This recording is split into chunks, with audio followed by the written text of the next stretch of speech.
Alors on va poursuivre aujourd'hui notre série de prédications dans le livre des Actes, et j'espère que vous êtes enthousiasmés autant que moi par la richesse de ce livre pour nous en tant qu'Église et en tant qu'individus. Et j'espère que si vous êtes avec nous depuis le début de cette série, vous voyez avec davantage de clarté l'idée principale du livre qui se précise au fil de notre étude. Cette idée principale, c'est que la parole progressera. Malgré l'opposition, malgré la persécution, le plan de Dieu s'accomplit toujours. La parole va se propager. Et Luc veut nous assurer que le projet de Dieu de se servir de l'Église, son peuple, pour la progression de la parole, par la puissance de son esprit, ce projet est inarrêtable. Il veut nous montrer que Jésus continue d'agir dans le monde par le moyen de son Église qui prêche sa parole avec l'assistance de son esprit. On a vu assez clairement la semaine dernière avec Colin comment la parole continue de progresser malgré les menaces extérieures, l'opposition extérieure à l'Église avec la persécution et l'intimidation subies par les apôtres. Et ce matin, on va voir comment la parole continue de se propager, de progresser, malgré les menaces internes à l'Église, les problèmes qui surviennent dans l'Église, avec cette histoire d'Ananias et Saphira en particulier. Alors je vais prier, et puis on va lire ce passage qui se trouve en Actes chapitre 4, à partir du verset 32. Et pour ceux qui ont pris une Bible blanche, au point info, c'est à la page 709 des Bibles blanches. Donc Actes chapitre 4, verset 32, page 709 des Bibles blanches. Et avant de lire, je vais prier. Seigneur, nous te rendons grâce de nous donner l'opportunité maintenant de lire et méditer ta parole. Nous voulons la prendre au sérieux, Seigneur. Nous voulons vivre conformément à elle, parce que nous savons que c'est la très sainte règle de vie et de foi que tu nous as donnée.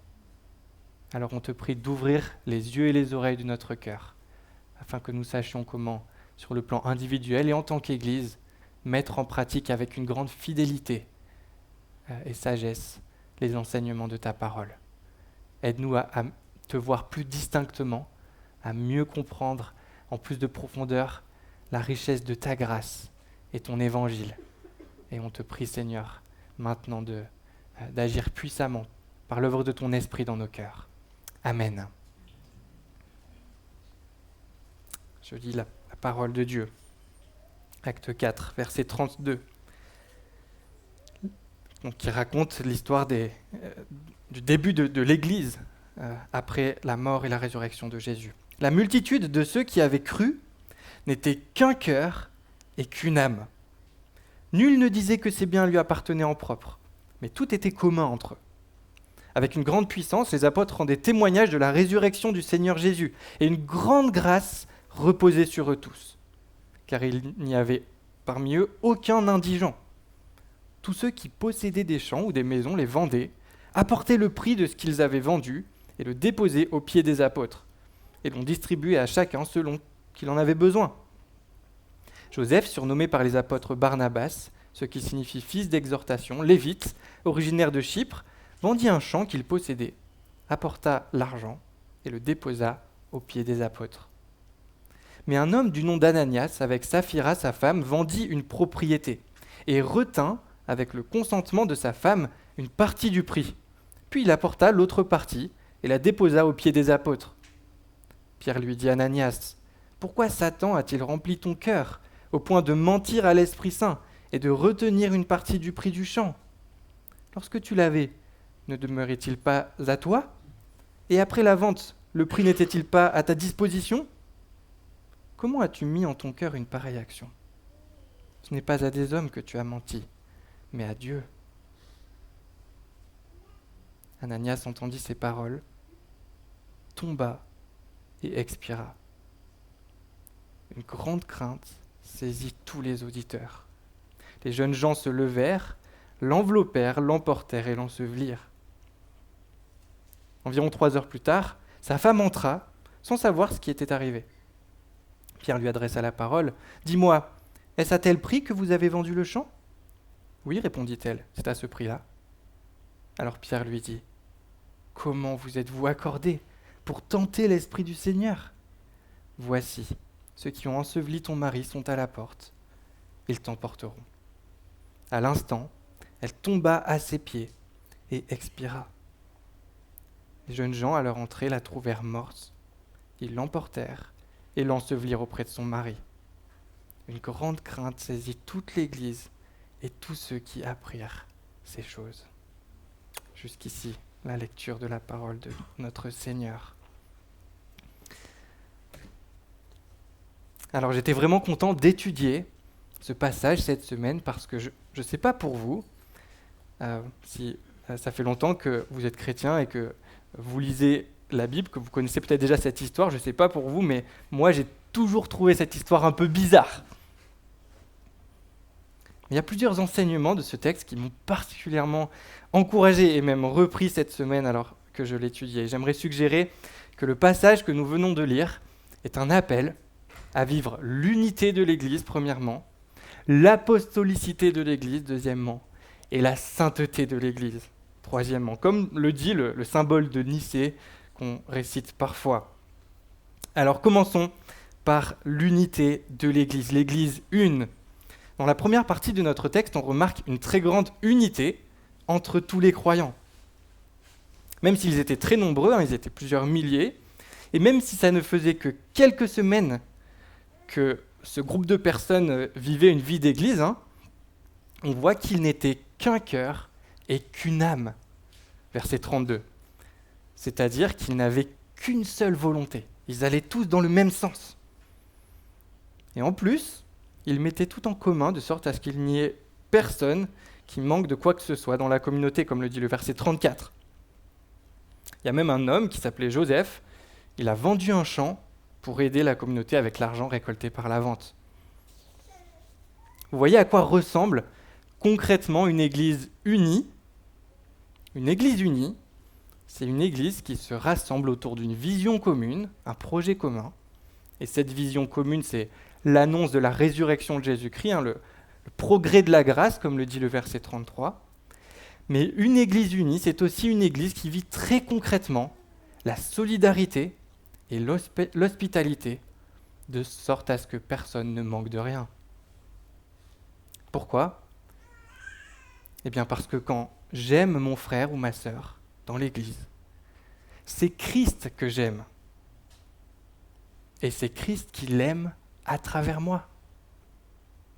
Quand j'aime mon frère ou ma sœur dans l'église, c'est Christ que j'aime, et c'est Christ qui l'aime à travers moi.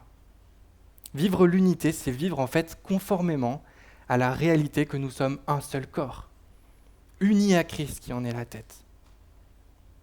Alors j'aimerais placer devant nous, et devant moi le premier, 2 défis ce matin. Le premier, c'est celui de vivre exactement dans le même état d'esprit que ce qu'on voit dans ce passage. Parce que la nature de l'Église n'a pas changé. Alors oui, les formes d'expression de notre solidarité peuvent varier selon les lieux et les époques, mais l'idée qui est derrière ce principe, elle est toujours d'actualité, n'est-ce pas ? Mais c'est dur, à cause de notre individualisme, de la place que prend notre travail, nos loisirs, etc. Comme l'a dit l'auteur de Narnia, C.S. Lewis, il devrait y avoir dans nos vies des choses que nous aimerions faire, mais auxquelles nous renonçons, parce que ce que nous donnons par générosité en écarte la possibilité. Je répète, il devrait y avoir dans nos vies des choses qu'on aimerait faire, mais auxquelles on renonce, parce que ce que nous donnons par générosité en écarte la possibilité. C'est ça en fait l'esprit d'Acte 4. Joseph, il aurait pu développer son business avec son champ, il aurait pu donner un héritage plus important à ses enfants, il aurait pu offrir plus de cadeaux à sa famille à Noël, il aurait pu prendre un Airbnb un peu meilleur pour ses vacances à la mer cet été, mais il a préféré vendre son champ et apporter l'argent à l'église pour aider ceux qui en avaient besoin, vous voyez ? Nous, dans notre église, on fait passer des aumônières le dimanche, les petits sacs rouges là, en nous invitant à y mettre de l'argent. Et on fait ça pas juste parce qu'on a une association à faire tourner comme toutes les autres associations du quartier, qui a juste des charges de fonctionnement. L'un des sens profonds derrière cette pratique, c'est qu'en tant qu'Église, on veut adorer Dieu, adorer notre Dieu, en vivant cette unité, cette solidarité. Et c'est aussi pour cette raison que le ministère des diacres est important dans l'Église et qu'on va en nommer dans 2 mois, Dieu voulant. On veut prendre au sérieux cet appel à prendre soin les uns des autres. Alors voilà le défi qui est devant nous. Comment pouvons-nous grandir dans notre capacité à vivre selon l'esprit d'Acte 4 ? Alors ça, c'est à chacun d'entre nous d'y réfléchir individuellement. Pour Joseph, là, dans ce passage, il a choisi de vendre son champ, mais ce n'est pas un principe qui s'appliquait à tous les croyants, même de l'époque.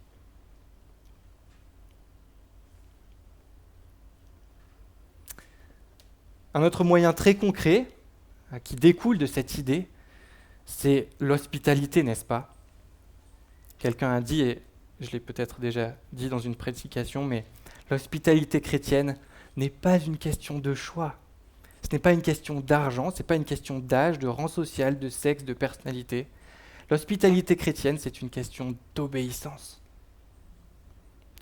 à Dieu. C'est d'une manière unique la manifestation personnelle et sacrificielle de l'amour. C'est un moyen de partager nos biens les plus précieux. On partage notre famille, notre maison, nos finances, notre nourriture, notre intimité, notre temps. On partage notre vie en fait. C'est pour ça que l'hospitalité a un prix élevé. Mais par le ministère de l'hospitalité, eh bien, on offre amitié, acceptation, fraternité, rafraîchissement, réconfort et amour d'une des manières les plus riches et les plus profondes qu'il soit possible à l'humanité de comprendre. Quelqu'un a dit qu'à moins de nous ouvrir la porte les uns aux autres, la réalité de l'Église locale en tant que famille de frères et sœurs étroitement unis ne serait qu'une théorie. Et pour être hyper concret, j'aimerais dire que je sais que c'est dur de vivre l'hospitalité. C'est quelque chose de difficile. Mais souvent, c'est parce qu'on se met la barre peut-être un peu trop haut. Vous savez, vivre l'hospitalité, ça peut très bien ressembler à manger un plat de pâte au beurre dans de la vaisselle dépareillée, dans une maison moyennement rangée, où il n'y a même pas une chaise pour tout le monde. Ça, c'est pas grave. Parce que vivre l'hospitalité, c'est d'abord dire aux frères et sœurs de l'Église qu'on les aime et qu'on veut passer du temps avec eux. C'est pas faire le concours de la meilleure cuisinière, du meilleur barbecue ou de la maison la plus rangée, n'est-ce pas ? C'est pas un dîner presque parfait.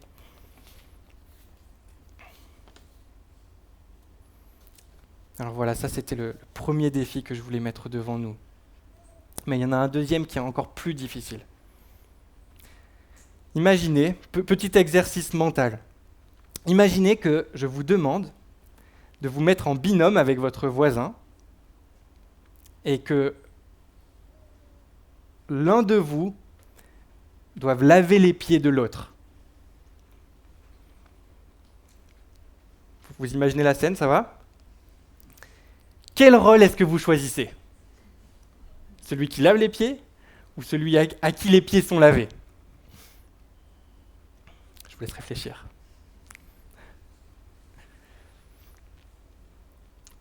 Je suis sûr que la plupart d'entre nous, on choisirait le rôle de celui qui lave les pieds de l'autre, n'est-ce pas ? C'est plus facile de laver les pieds des autres que de se laisser laver les pieds. Parce que c'est plus facile d'aider que de se laisser aider. Et c'est pour ça que le deuxième défi que je veux mettre devant nous ce matin, il est plus dur que le premier. Ce défi, c'est de savoir communiquer et d'oser communiquer notre besoin d'aide aux autres dans l'Église. Ça peut être de l'aide matérielle, mais aussi de l'aide pour un service ou parce qu'on a une difficulté particulière dans notre vie pour une raison ou pour une autre, parce qu'on a besoin d'un soutien spirituel, parce qu'on a du mal à payer les frais d'inscription pour le week-end d'église, on peut trouver ça très humiliant de demander de l'aide. Mais en fait, quand on le fait, on donne l'occasion aux autres de servir le Seigneur et de porter du fruit pour lui. Dans Philippiens 4, au verset 17, l'apôtre Paul dit que quand on donne aux autres qui ont besoin, c'est un parfum de bonne odeur, un sacrifice que Dieu accepte et qui lui est agréable. Donc quand on demande de l'aide aux autres, on leur donne l'occasion de faire monter vers Dieu un parfum de bonne odeur, un sacrifice qu'il accepte et qui lui est agréable. C'est merveilleux, n'est-ce pas ? Alors voilà, vivre l'unité de l'Église, c'est constamment être mis devant le défi de la solidarité et du soutien mutuel, soit dans la posture d'offrir, soit de recevoir.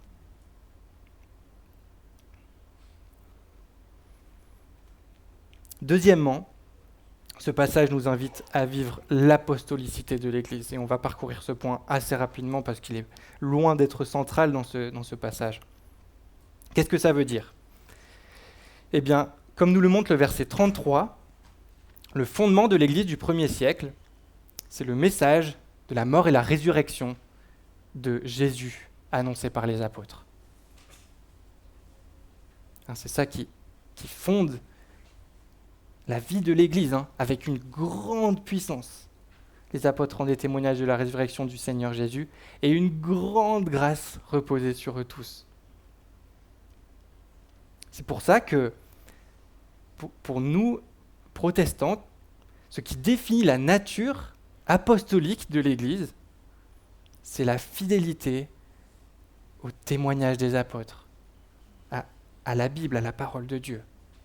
La succession apostolique, selon nous, ce n'est pas la succession institutionnelle de personnes nommées selon un processus établi.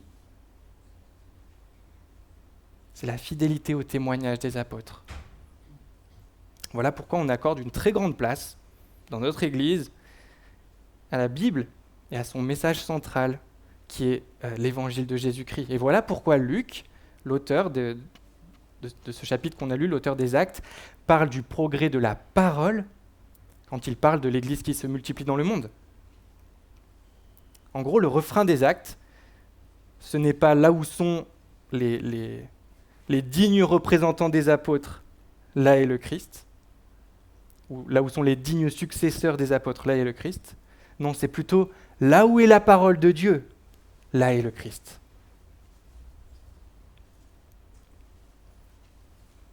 Alors qu'est-ce que c'est que ce message apostolique proclamé avec une grande puissance,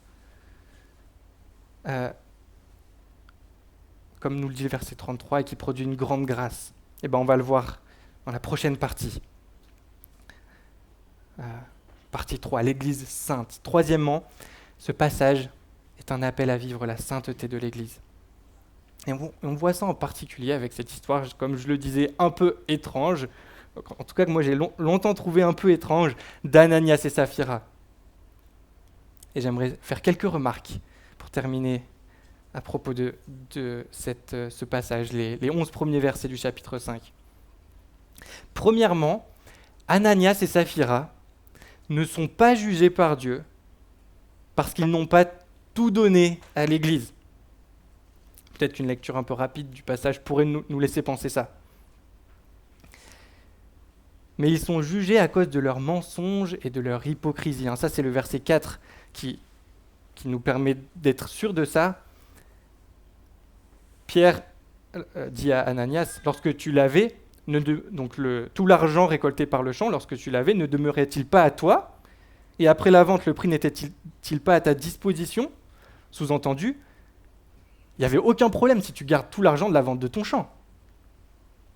On n'attend pas que tous les croyants de l'Église viennent et donnent tout leur argent à l'Église. Aucun problème.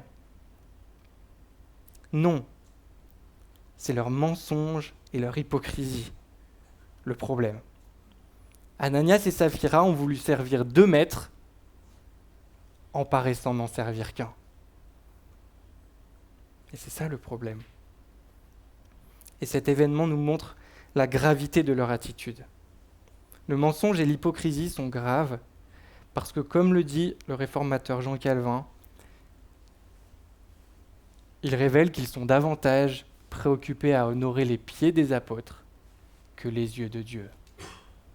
C'est si bien dit. Ils sont davantage préoccupés à honorer les pieds des apôtres que les yeux de Dieu. Alors deuxièmement, pourquoi Dieu a jugé ce couple aussi sévèrement et qu'il n'a pas continué à le faire de façon ordinaire dans la suite de l'histoire de l'Église, Ça faisait partie des choses que je trouvais bizarres. Pourquoi là, juste ça tombe sur eux deux? Eh bien, il faut se rappeler que le Seigneur juge toujours le péché très sévèrement au début d'une nouvelle ère de l'histoire du salut. Comme l'a écrit un pasteur, au moment décisif de l'histoire de son peuple, alors que Dieu accorde des grâces et fait progresser considérablement son plan de salut pour son peuple, il veut lui rappeler à quel point il est saint et ne tolère pas le péché. Il veut nous rappeler qu'on n'abuse pas de la grâce du Dieu saint. À chaque étape de l'histoire du salut, il y a un déversement de la grâce de Dieu qui se manifeste.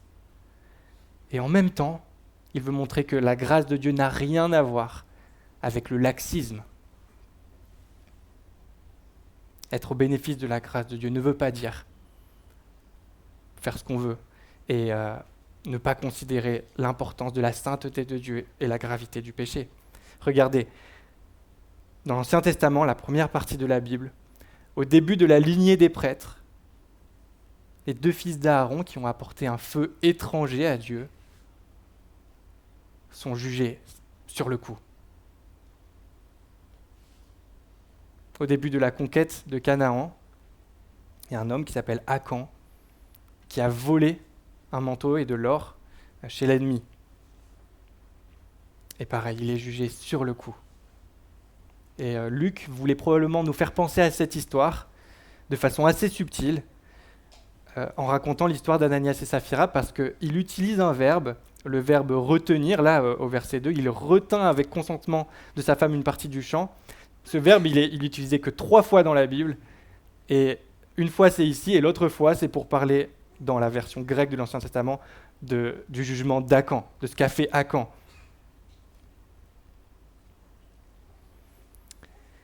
Et le début de la lignée du roi David, il y a le jugement d'Uza, qui a touché une autre histoire que j'ai toujours trouvée bizarre. Il y a l'arche de l'Alliance, qui représente la présence de Dieu au sein de son peuple, qui va presque tomber. Il y a quelqu'un qui, un peu plein de bonnes intentions, veut le retenir, et juste pour pas que ça tombe dans la boue, et pareil, il est jugé. Mais là aussi, il a désobéi à un commandement de Dieu. Et en fait, tout comme Dieu a répandu des grâces visibles au début de l'Église pour que tout le monde soit certain qu'il nous assistera par la puissance de son esprit. C'est tous ces miracles, ces guérisons qu'on voit dans le livre des Actes. Eh bien, il nous montre aussi, par la punition visible de 2 personnes, quel jugement il a préparé pour tous les hypocrites qui se sont moqués de lui et de son évangile. Vous voyez, un parallèle entre un déversement de grâce et de miracles dans cette période de l'histoire de salut et en même temps une manifestation du jugement de Dieu. Et entre parenthèses, Luc nous montre ici aussi que l'Église continue d'être le temple de Dieu, le peuple de Dieu, dans la continuité de l'Ancien Testament. Et Dieu appelle son peuple à demeurer saint, comme il le faisait dans l'Ancien Testament. Troisièmement, je ne sais pas vous, mais moi, à chaque fois que je lis cette histoire, et même les autres histoires que j'ai mentionnées dans l'Ancien Testament, je me dis, ouais, c'est dur. C'est dur quand même, là. N'est-ce pas? C'est pas un peu trop cruel et brutal comme façon de faire? Mais c'est là que je dois confesser que j'ai été repris cette semaine. Calvin a écrit que si certains pensent que cette punition a été trop cruelle, c'est parce qu'ils pèsent le péché d'Ananias avec leur balance et non point avec la balance de Dieu. En fait, si on trouve ça trop cruel, c'est qu'on est centré sur nous-mêmes et qu'on ne comprend pas la sainteté de Dieu et la gravité du péché. En étant si sévère avec des petits péchés, petits à nos yeux, le Dieu de grâce nous rappelle à quel point il est saint et ne tolère aucun péché. Voilà l'enseignement absolument merveilleux qu'on peut retirer de cette histoire assez choquante d'Ananias et Saphira. On mérite tous ce qui leur est arrivé. Parce qu'on a tous commis leurs péchés, et des péchés plus graves encore. Je ne sais pas si vous connaissez le slogan de Carrefour. On a tous droit au meilleur. Carrefour, on a tous droit au meilleur. Et en fait, le message de la Bible, c'est exactement l'inverse. On mérite tous le pire. Mais cette mort nous montre en négatif la grâce de Dieu envers nous et son pardon pour toutes nos fautes, tous nos péchés qu'on considère comme petits et acceptables. Qui pourrait affirmer ne jamais avoir fait preuve d'hypocrisie ? Qui pourrait affirmer ne jamais vouloir paraître un bon chrétien le dimanche ? Qui pourrait affirmer ne pas chercher à paraître plus spirituel qu'il ne l'est en réalité ? Qui pourrait affirmer ne jamais avoir mis la pression à ses enfants pour qu'ils se tiennent bien au culte, non pas pour leur bien, mais pour se donner une bonne image et être bien vu des autres ? Moi, je ne peux pas affirmer ces choses-là. Alors voilà, si je suis en vie ce matin, c'est uniquement parce que mon Sauveur et Seigneur, Jésus-Christ, lui qui n'a jamais cherché à paraître bien pour être vu des autres, mon Seigneur et Sauveur a donné sa vie pour moi. Il est mort à ma place. Il a porté ma condamnation. Le pasteur John Piper a dit que les hommes centrés sur eux-mêmes sont étonnés que Dieu refuse la vie et la joie à ses créatures.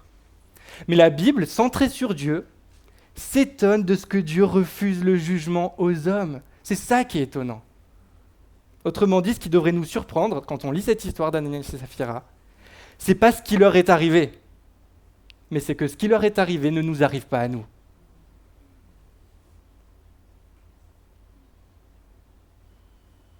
Voilà quelle devrait être notre réaction à la lecture de cette histoire. Seigneur, ce n'est que par ta grâce que je peux me tenir devant toi une journée de plus et être considéré comme un membre de ton peuple. Ce n'est que par ta grâce.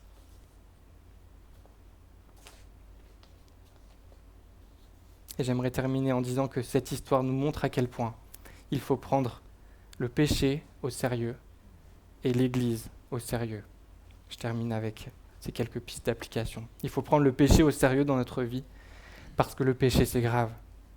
Et on a tendance à analyser notre vie à la lumière de nos propres standards ou par comparaison aux autres. On se dit, ça va sur ce péché par rapport aux autres ou par rapport aux propres limites que je me suis fixées, ça va. Mais non, Dieu est saint. Et il attend de nous, les membres de son peuple, la sainteté. Ce n'est que parce que le sang de Jésus a coulé qu'on peut être appelé enfant de Dieu. Alors vivons d'une manière qui traduise la valeur qu'on accorde à son sacrifice pour nous. Ne prenons pas ce cadeau à la légère. Et il faut aussi prendre l'Église au sérieux. Au verset 11 et au verset 13 du chapitre 5, on voit que donc le verset 13 que je n'ai pas lu, qui est dans le passage qui sera prêché la prochaine fois, il est dit que personne parmi les autres n'osait se joindre à l'Église, entre autres à cause de ce qui s'est passé là. On voit que ce jugement produit une grande crainte de l'Église et de ceux qui ne sont pas dans l'Église. Et voilà, ce qui s'est passé avec Ananias et Saphira nous montre qu'il faut prendre l'Église au sérieux. Ce n'est pas le club de pétanque du village ou l'activité tricot du mardi après-midi à la maison de quartier. C'est vraiment du sérieux. Et c'est la raison pour laquelle dans notre Église, on veut prendre au sérieux les conditions que la Bible donne concernant les personnes à qui on administre le baptême ou la scène, par exemple. C'est pour ça que dans notre Église, on veut prendre au sérieux le besoin d'une saine discipline qui consiste à ne pas reconnaître comme chrétiens des gens qui ne vivent pas comme des chrétiens. C'est pour ça que dans notre Église, on veut réaliser le processus de nomination et de diacre, d'anciens et de diacres avec beaucoup de précaution et de sérieux. Parce que l'Église, c'est important pour Dieu. Donc ça doit l'être pour nous. Voilà, ce passage, c'est une invitation à vivre d'une façon radicale et concrète l'unité, l'apostolicité et la sainteté de l'Église. Et de cette façon, la parole va progresser dans notre Église, dans notre ville et dans le monde, malgré les attaques qui viennent de l'extérieur, comme on l'a vu la semaine dernière, mais aussi de l'intérieur, les problèmes qui viennent dans l'Église, comme on le voit ce matin. Je vais terminer dans la prière.